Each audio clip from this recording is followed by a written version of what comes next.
37, 38, 39. I'm like genuinely impressed with this. I can't get over the fact that this is $900. That's crazy to me. This is the AuSom L2 Max, and last time AuSom was on this channel, we took a look at their Gallop model, which ended up being one of the best dual motor electric scooters at the price.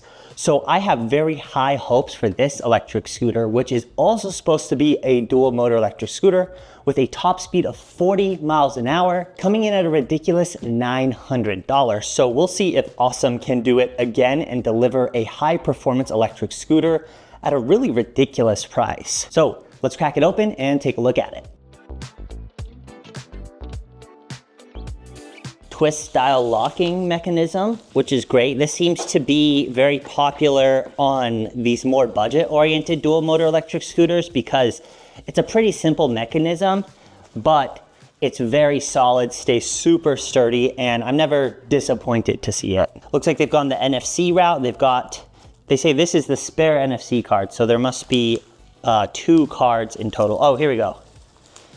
There's 2 chips as well as a card. That's a pretty sleek scooter. This is a design I haven't seen before with this tail and with this particular riding platform. The riding platform feels slick, so I'm thinking that we probably will end up needing to put some grip tape on this. There is a little bit of texture on here, but I don't think enough for me to feel super comfortable. This has a standard handlebar clamp, which is nice. So if you wanna eventually switch out the included handlebars for your own handlebars. This is a 48 volt electric scooter with a 20.8 amp hour battery. So with a 1.5 amp charger, it will be this many hours to charge it from 0 to 100. It does have twin charging ports, so if you buy a second charger and use them at the same time, then it will cut that charging time in half. You have cable driven brakes.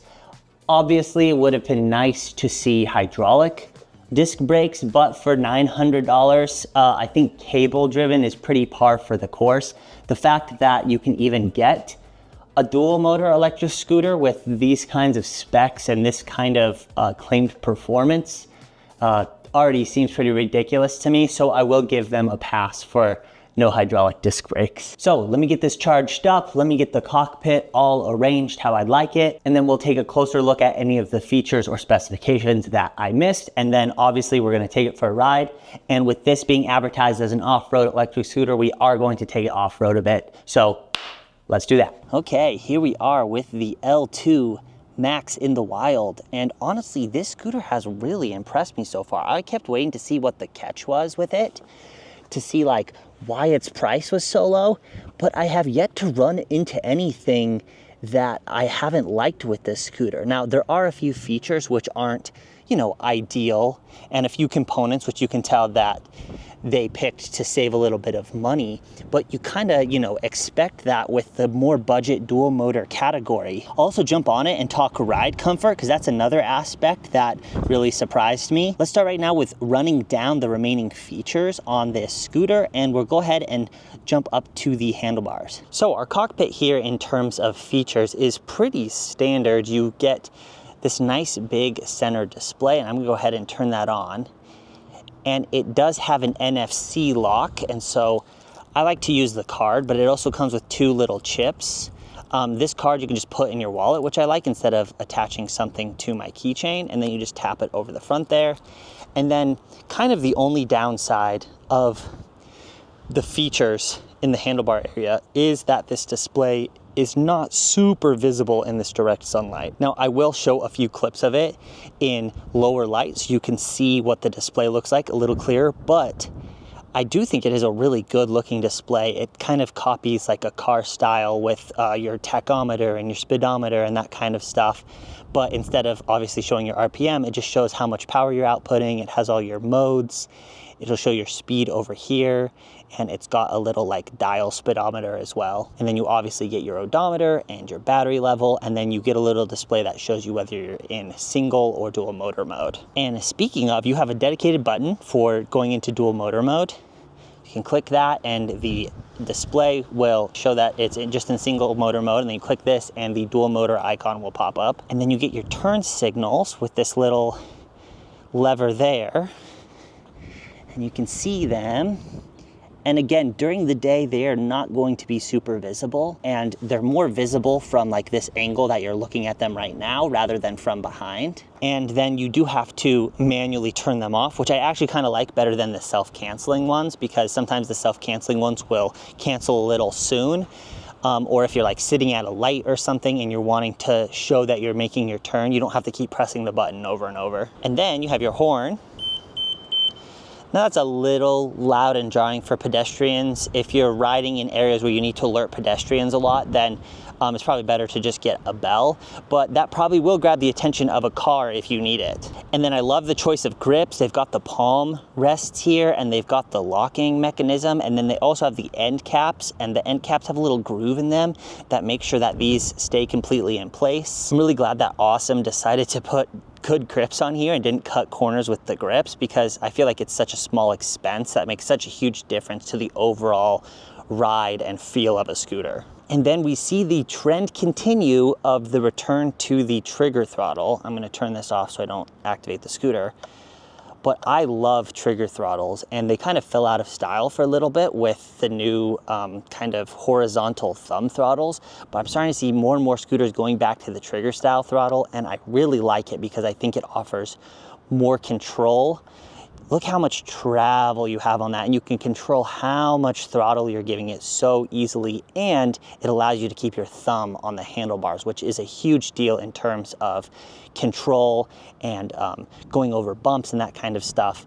I think that trigger throttles are really underrated, and I'm glad to see more scooters moving that direction again. So there's actually a few things that I recommend you do if you get this scooter to change up the cockpit a little bit. And one of those is to switch the location of the brake and the throttle. You want the end of the levers here to be a little bit closer to your main braking fingers. So I just slipped both of these off the end and repositioned them so that the throttle's nice and close, and then you can easily switch over to the brake lever with the most amount of leverage possible. I also changed 2P settings. So out of the box, it comes kick to start, and you might like kick to start, but typically on dual motor scooters, I like the 0 start option because you can just take off, there's plenty of power, it'll just pull you forward. And then I also changed the acceleration setting from 3 out of 5 to 5 out of 5 because I like to ride in the fastest acceleration setting, and then that will be able to also show you guys how quick this scooter can be. All the other settings looked good out of the box. I don't think they need to be changed, but these two on screen right here, I definitely recommend changing if you're like me and you want that 0 start and the max acceleration. I'll talk a little bit more about acceleration and top speed in just a second once I jump on the scooter. And then a neat little feature that I didn't notice before is you actually get a USB port and a USB-C port here. So I assume that's if you want to like hook up and mount your own lights, or if you want to charge your phone and you've got like a phone mount up here, you can do that. But I like little features like this that feel like, you know, you're getting a little bit extra, you know, bang for the buck, which is something that AuSom has been so good at with all of their models, is really delivering value for your money. These twist style locks are also coming back into style, as I think they're just such a simple, solid way to make sure that this stem does not flex at all. And then just like all the other twist style locks, you get your safety pin back here. So even if this comes fully twisted, there's no way for it to fold without pulling on this safety pin. I'll show the folding process here on screen, but it's really simple. The only thing is that the deck latch over here is a bit funky. It doesn't stay latched properly. So if you're going to be picking up the scooter by the stem, you really should make sure that that's latched properly before you do that. And it doesn't do a fantastic job of keeping the handlebars from moving around if it's folded and in the back of your car or something. So it's a small thing, but just keep that in mind if you do transport your scooter around a lot. We get these great 10-inch by 3-inch all-terrain tires, tubeless. This is somewhere where I thought they might skimp a little bit and they might go for tubed tires, but they didn't. They went tubeless. The suspension also has a good amount of travel.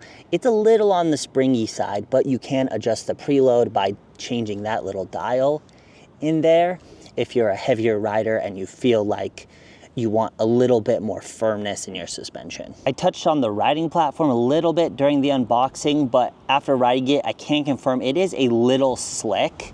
The nice part is that there's just really obvious spots to put strips of grip tape here, and you could even go down the middle. And you could put some, actually the grip is pretty good back here because you get a bit of matte texture. It actually would have been nice to have this matte texture along these sides here, but it's such an easy fix. And it's actually something that I do with scooters a lot anyway. I'll sometimes pull the mats off and cover them in grip tape anyway. So that's not really a huge complaint from me. So one place where you can tell that they did save a little bit of money was with these cable driven disc brakes. Now it's extremely rare to see hydraulic disc brakes at this price, and so I'm not that surprised, but you will have to tweak and adjust these a little bit, not so much out of the box, but over time this is something that you're going to have to learn how to adjust so that you get that really good brake feel and plenty of stopping power.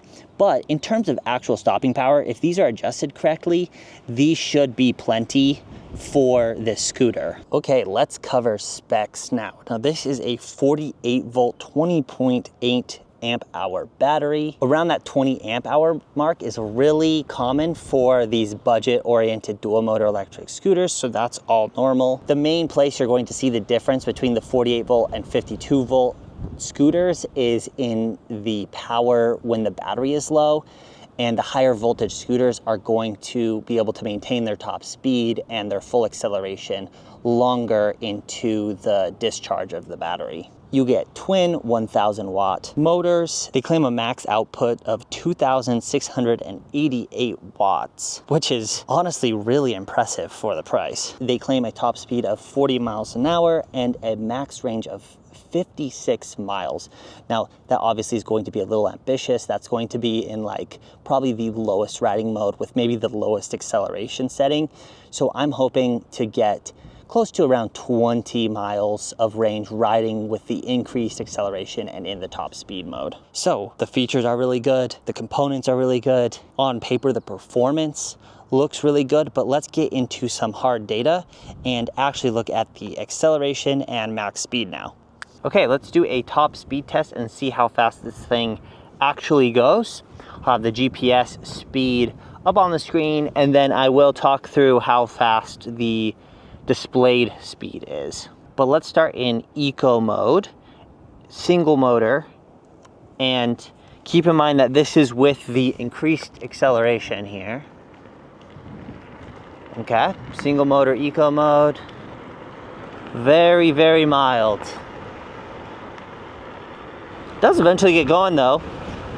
17 miles an hour is what's being displayed. 18 is being displayed, so it looks like that is the cap top speed in eco mode. Single motor sport mode, yep, definitely a jump up in acceleration. That's nice to see that they're scaling up the acceleration in all of these modes, as well as the top speed. Looking at 23 miles an hour, 24 miles an hour. Okay, race mode, single motor. Seems very similar acceleration to the sport mode. But we'll see if it gets all the way up to the highest top speed here in single motor mode. I would imagine we get a little bit higher top speed in the dual motor mode. 26. We do have a little bit of downhill here. 29. Looking like about 30 mile an hour displayed speed. Okay, so the single motor modes are nice if you're just learning to ride or you really want to extend your range, but you know, you buy this scooter because it is a dual motor scooter. So let's start in eco mode here. Take off, nice. A much firmer pull even with the uphill here. And then you can feel it back off as soon as it hits around like 17, 18 miles an hour. Sport mode, there we go. Now we're finally getting a little bit of wheel spin. That's nice and quick too. Good acceleration, good speed, 32 we got displayed. Yeah, this seems like a really good mode to ride in if you're just cruising around and you don't care too much about having, you know, the most neck breaking acceleration. Well, let's stick it into race mode and see what this is fully capable of. I wanted to give it the full distance so we could see if this thing really does get up to 40 miles an hour like it claims. Now, before we do this, I do want to say that typically a 40-mile-an-hour scooter only goes about 35 to 37 with an actual rider on it. Because to get to that 40-mile-an-hour mark, you typically need to be really crouched down, like really reduce your aerodynamic profile as much as possible and have a really, really long straight. But in terms of realistic top speed, when you're just riding around, I expect this to be between 35 and 37. Now, if we get higher than that, then that is a bonus. Okay, ready? 3, 2, 1. Nice, good pull. That's honestly such, like that's such good acceleration for $900. I mean, we got a little bit of a wheel spin. We're actually gonna catch this car here. We're seeing 39, 40. There's no way we're gonna catch this car. 40, come on, man. Okay, I'm gonna do one more pull here, but we did legitimately see 40 on the speedometer, which means that we might have actually been getting in that 37 to 38 range. Ready, 3, 2, 1. Nice, hear that wheel spin?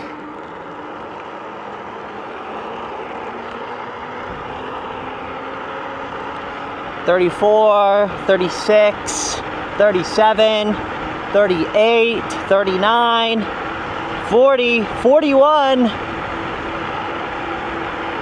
We're seeing a displayed 41. All right, that is fully maxed out.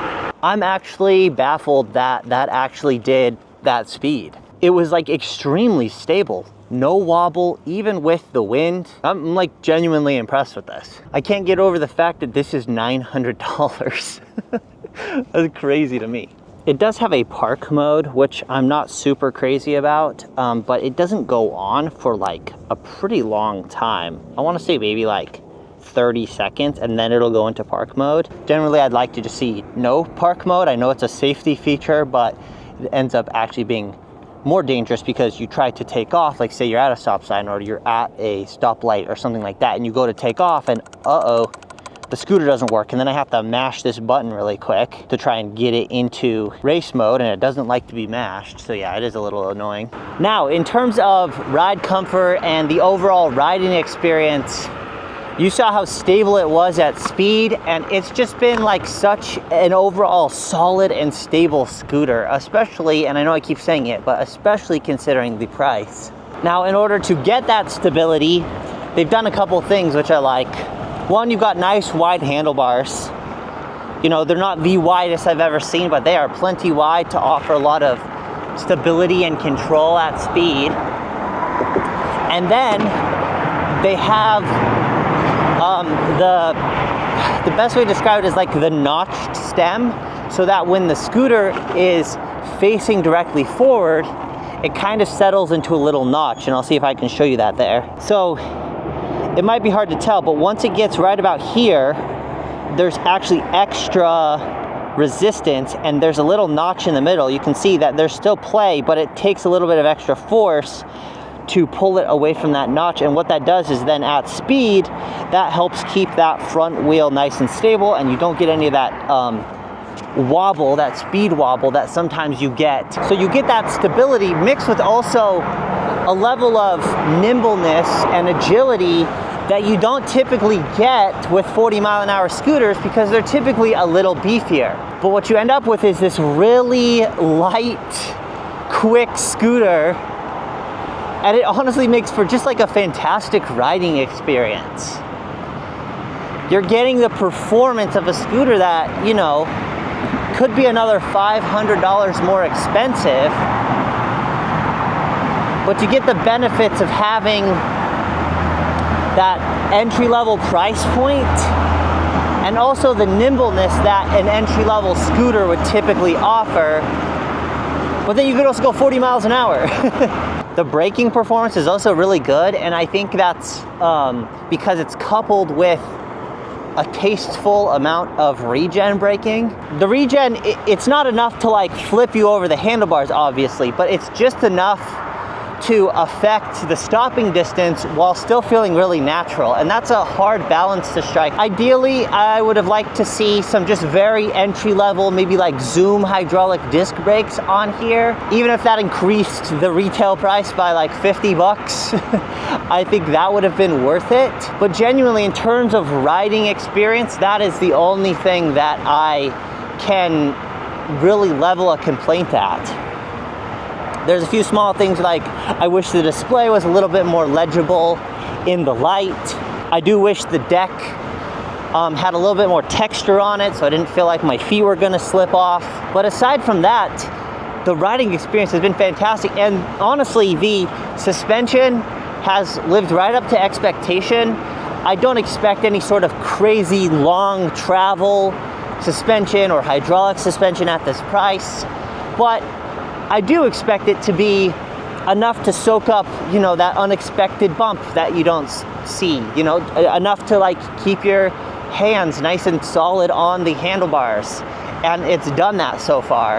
As you can see, the uphill performance is pretty good. I'm maintaining a pretty solid 27 displayed, so probably about 25 actual up this hill, and it's a pretty significant hill. Okay, so I'm out here on the range test, and we're approaching about 20 miles of range so far, and this has been kind of the first really big fall off in speed and acceleration, so I can tell that the battery is getting low. And I will post my final range number up on the screen right now, but it's going to be around 20 or more than 20 miles, and that is honestly like 5 miles more than I expected. I genuinely expected to like say with this, like, oh, you know, here's where you're gonna have to compromise because it's only gonna get 12 miles of range or only gonna get 15 miles of range, except it's at 20 miles and it's still going strong. Keep in mind that the range number that you saw is in the highest speed mode. So that is in race mode, dual motor with the increased acceleration. So this is the bare minimum range that you're going to be able to get with this scooter. This is like the rock bottom. And the fact that you can get over 20 miles of range riding as fast as this scooter could possibly go means that in the lower modes that you're going to be getting 25, 30, potentially up to 35 or 40 miles of range if you're willing to ride in the really slow modes. Okay, let's move on to the off-road test here. Now, I think that whatever this is capable of off-road is just a bonus. I already think that this is a fantastic buy. And I think that if you're just using this for on-road riding, that is a great reason to buy it. So having the hybrid tires on here does allow you, though, in theory, to do a bit of off-road riding. So let's see what it really can do here. And this also will put the suspension to the test a little bit. I mean, just in these first few seconds, definitely seems really capable. Now, these whoops on this trail definitely put the suspension to the test, and this is kind of where you can see the difference between just like regular spring suspension and hydraulic suspension. The hydraulic suspension is going to handle those whoops a lot better. Like I'm not getting a ton of wheel spin even when I punch it a little bit. The suspension seems to handle it well at speed.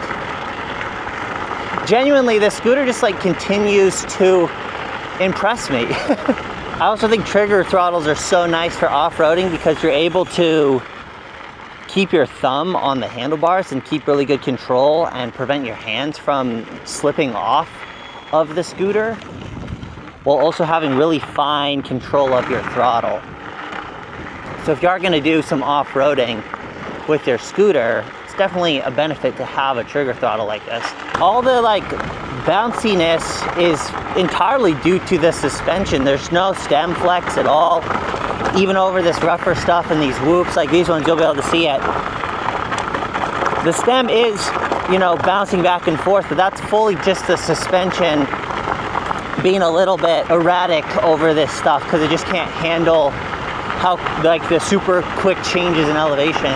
When I first started this channel 5 years ago, to get a scooter that went 40 miles an hour, got, you know, over 20 miles of range, dual motor, with all the features that this scooter has, no exaggeration, you had to spend between $1,600 and $2,000. And in terms of build quality, this scooter is better quality than the vast majority of those scooters back then. Now, it's not like this scooter offers any sort of exceptional features, right? It's not like it's offering something that no one's ever seen before. It's just offering it at a better price than we've ever seen before.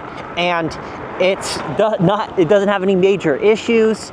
It has quality where it counts the most. This is one that now is going to slot right in with all the other sub $1,000 scooters that I love, except it's offering performance that basically doubles what those scooters do. Obviously, the trade-off between the single and the dual motor scooters at that price are that the dual motor scooter is a lot less portable, but even then, relatively, the size and weight of this is not unreasonable. And unless you're really having to carry your scooter around like a lot, it's not too hard to deal with a heavier scooter. So we have, once again, another AuSom branded electric scooter that really exceeded my expectations and genuinely delivers one of the best packages that you can get in an electric scooter under $1,000. Thanks to AuSom for sending out the scooter for me to test. You can check out the link down below in the description, as well as any discount codes, so that you can get the absolute best price on the scooter if you're interested in one. Thanks for watching, and I will see you in the next one.